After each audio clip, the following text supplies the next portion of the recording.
Malta to film Assassin's Creed in after looking all over Europe.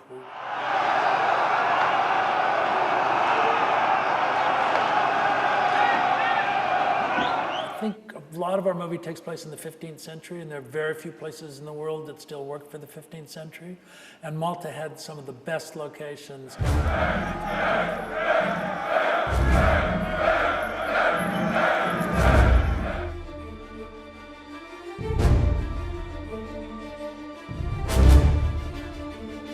The infrastructure that's here, a lot of movies have shot here. You have great accommodations, great basic crew that is already here and is used to having movies here. So when you add everything up, Malta was really a perfect place for us to come.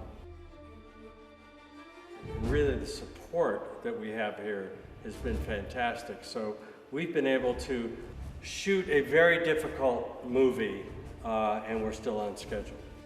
We're here because everything is so concentrated, and you can be in the hotel and then in 25 or 30 minutes you could be at a place like Fort Ricasoli, where you can build big sets and take advantage of the natural light and also the buildings that are here. That made it more attractive than going somewhere else and wanting to come here because it makes the film affordable.